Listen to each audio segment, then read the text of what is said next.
In the past two segments, we've been talking about how Trump uses the art of the deal. It's really just the art of the deal. He wrote about it, years ago, how he makes deals, how he negotiates, and people are still too dumb to understand what's going on. They're still too dumb just to read the book. The man told you all how he's going to do it, and you don't pay attention.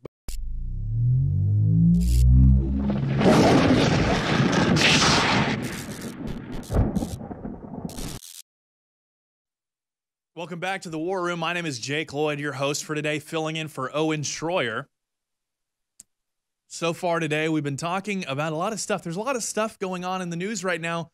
A lot of very exciting stuff. A lot of very exciting stuff. Of course, we have the North Korea summit coming up on the 12th.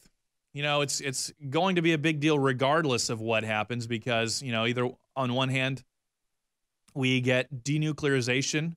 Maybe it takes more than one summit, and that's fine.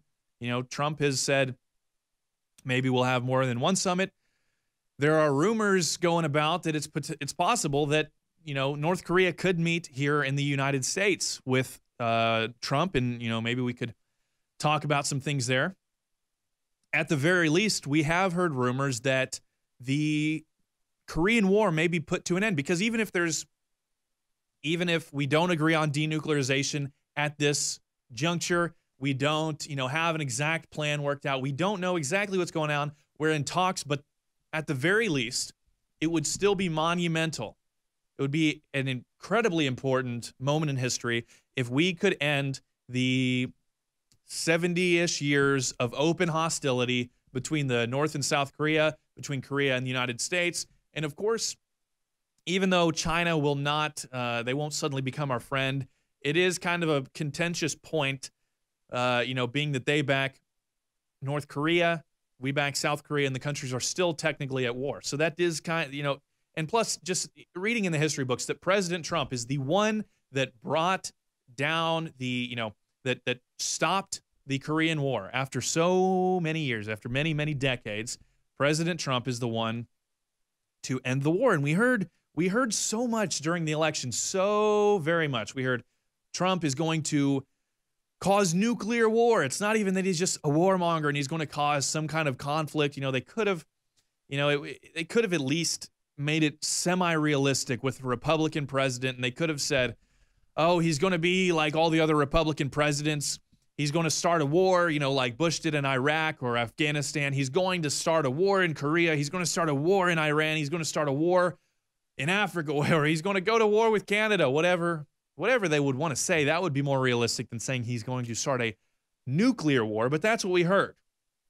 And instead, we may see the end within the first 2 years of his presidency. We might see an end to probably the biggest threat to nuclear war that we have, that's in existence. The North Korean conflict is probably the most likely conflict ongoing at the moment to cause nuclear war. But instead, Trump has effectively ended it. We may see an official end to it.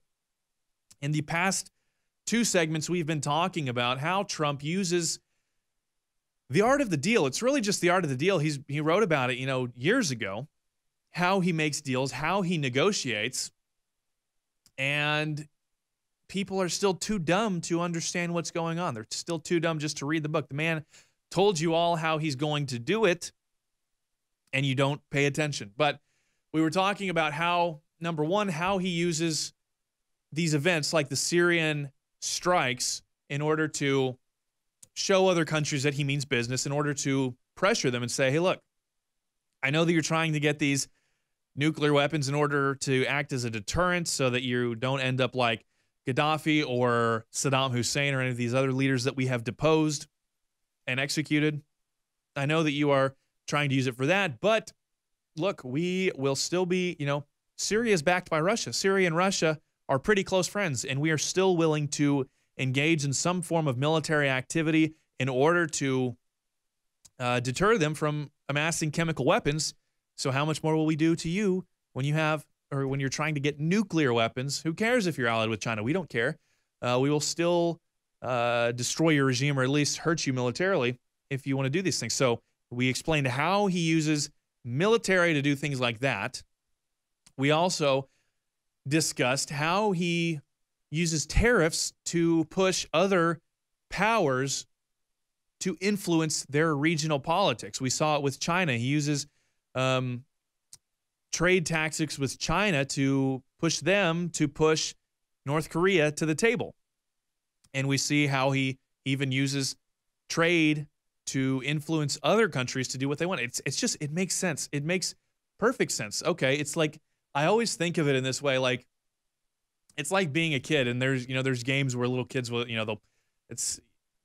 I don't know what it is, but there's some pinching game, and it's like you pinch somebody. The best way to get somebody to stop pinching you is you just pinch them back, and you pinch them harder, and you just, as long as you can, and they realize, okay, well, this isn't going to stop until I stop, so then they let go.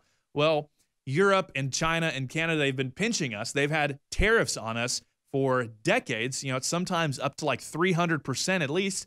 And the best way for us to get them to drop these tariffs is just to pinch them back and say, hey, I'll let go when you do. And they, of course, are saying like, oh, Europe is like, we have to step up. Merkel says, let's see where it is. Merkel urges Europe. Okay. Merkel urges Europe to step up.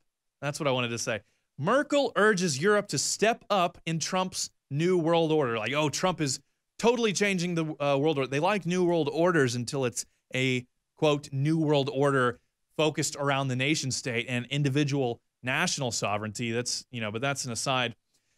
And they're all freaking out. How could you do this? Justin Trudeau was like, how could you do this to us? Our soldiers fought and died together. And Trump is like, didn't you burn down the White House one time? And he's using trade tariffs to get rid of other trade tariffs. I'm sure that he would love to drop them. It's like, how much money are we going to make off of these trade tariffs? It's not going to get rid of the deficit. It's not going to eliminate our national debt. So why would we be doing them? It seems dangerous, right? No. It seems dumb not to do them when you're using them to pressure other people to get rid of the tariffs that they have on you. So we talked about that. And we also talked about how he uses other countries to manipulate their little friends. And that takes us to the Middle East, which is the next phase of the Trump foreign policy experience, the Trump foreign policy agenda, because we see already that Trump has been working in the Middle East. And I'll break down the ties for you real quick because it's not exactly obvious.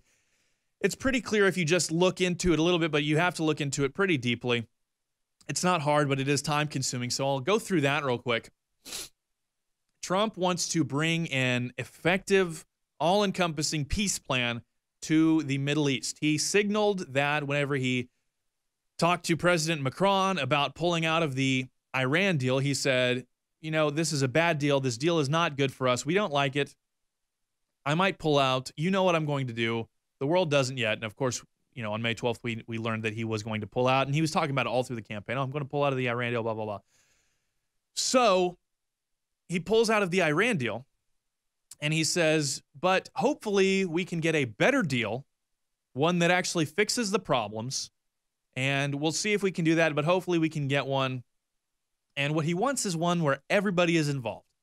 He wants one where it solves the actual problems, because why does Iran have a nuclear program right now? Why do they feel the need to do so? Well, it's because of what they call the big Satan and the little Satan. I wouldn't, big Satan being America, little Satan being Israel, and I wouldn't exactly go so far to call us Satan, but I, understand the sentiment at the very least.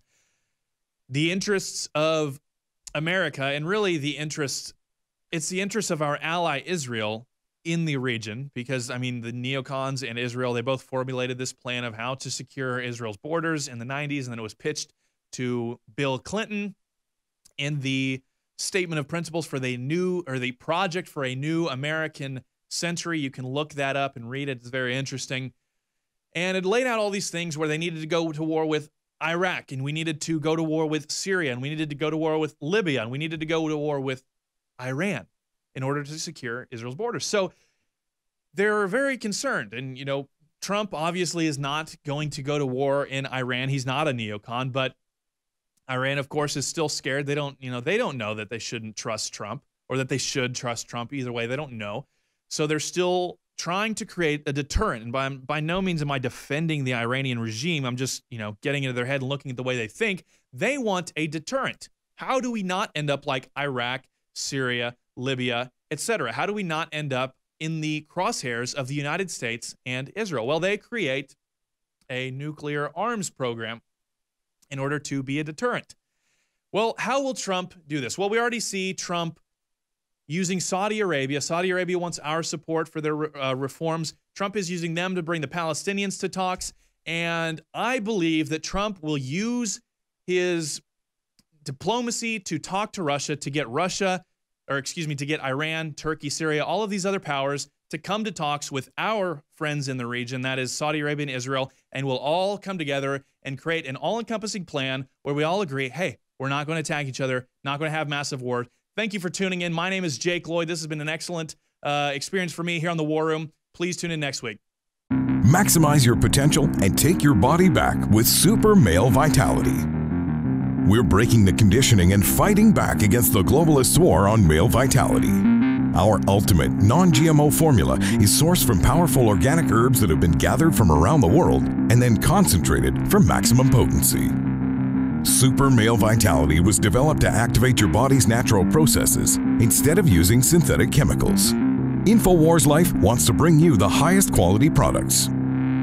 Our unique combination of ingredients is designed to assist the body in regulating proper balance and creating superior vitality in males. Support your body and mind and take yourself to the next level. Boost your vitality and energize your life. Take control of your body. Grab a bottle of Super Male Vitality today at InfoWarsLife.com. That's InfoWarsLife.com.